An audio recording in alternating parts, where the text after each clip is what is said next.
Family reunions can be very stressful, and by the time you have it all organized and it's done with, you might realize you had no fun at all because you spent the entire time trying to make everyone else happy.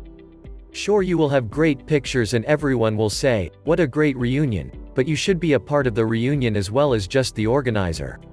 Here are some simple tips to help make sure all the work doesn't fall on your shoulders. The first thing you should ever do is remember to stay ahead of the game. If you are having the reunion outdoors, have a backup plan just in case it rains. If you are barbecuing for everyone, be sure to have extra everything: coals, gas, plates, cups, food, and drinks.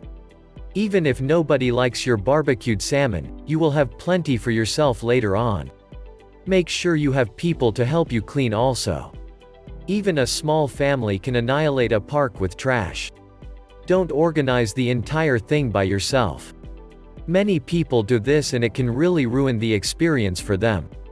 If your spouse wants nothing to do with it, get a sibling or parent to help you. If your sons and daughters have their own families, delegate some responsibility to them. You did make them after all. Don't expect your family reunion to be absolutely perfect. When you get a big group of people together, there is bound to be an issue or two. If you let everyone drink beer all day, all evening, odds are you will have to scrape at least one family member off the ground and get them home.